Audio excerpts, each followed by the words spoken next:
ભુજમાં નગરપાલિકાને રજૂઆત કરવા છતાં પાણીની સમસ્યા હલ ન થતાં લોકો રોષે ભરાયા। આજે ભુજ શહેરની અંદર 4 થી 5 દિવસે પાણીની સપ્લાય થઈ ગઈ છે। હજી તો ઉનાળો શરૂ પણ નથી થયો। શિયાળામાં આ પરિસ્થિતિ છે તો ઉનાળામાં શું પરિસ્થિતિ થશે?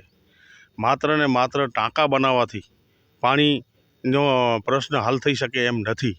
કારણ કે પાણી પુરવઠા જ્યારે નર્મદાનો પાણી આપે ત્યારે પણ નર્મદાનો પાણી પુરવઠા દ્વારા વારંવાર કાપ નાખવામાં આવે છે। અનેક વિસ્તારોમાં આજે પાણીની જે રાડ છે, ધીમા પ્રેશરે ઘણી જગ્યાએ પાણી મળે છે, મોટર વગર અનેક જગ્યાએ પાણી નથી મળતું। આવી પરિસ્થિતિ જ્યારે હોય ત્યારે ખરેખર લાઈનો પણ બદલાવવાની અનેક જગ્યાએ પાણીની લાઈનો બદલાવવાની પણ જરૂર છે। ત્યારે જ આ પાણીનો પ્રશ્ન હલ થઈ શકે તેમ છે। વારંવાર અમે ચીફ ઓફિસર પાસે નગરપાલિકામાં રજૂઆતો કરી છે, છતાં આજ દિવસ સુધી આનું કોઈ નિરાકરણ આવતું નથી।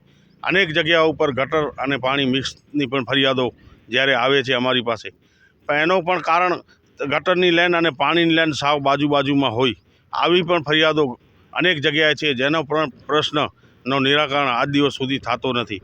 જ્યારે રજૂઆત કરીએ ત્યારે ગટરની ચેમ્બરો સાફ થઈ જાય તો લોકોનું પાણી ગટરમાં મિક્સ પાણી બંધ થઈ જાય, પાછો જ્યારે ગટરની ચેમ્બરો ભરાય ત્યારે ગટરનું પાણી આવે। ખરેખર આવું પ્રશ્ન ખરેખર ક્યાંય હું તો માનું છું ગુજરાતમાં ક્યાં નહીં હોય જે ભુજનો પ્રશ્ન અત્યારે જે હાલી રહ્યો છે, ગટર અને પાણી મિક્સની જે ફરિયાદો છે। આ ખરેખર નગરપાલિકા અનાવડતના કારણે આ લોકોને ગુમરાહ કરી રહ્યા છે। હવે લોકો જાગૃત થાય અને પાણી માટે જો સતત લડત ચડાવશે તો જ આ પ્રશ્ન હલ થઈ શકે તેમ છે।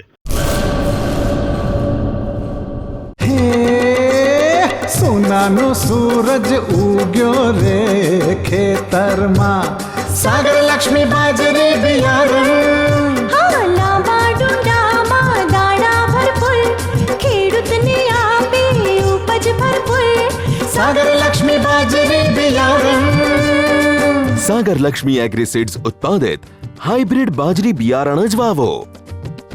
લક્ષ્મીનો સાગર એટલે સાગર લક્ષ્મી।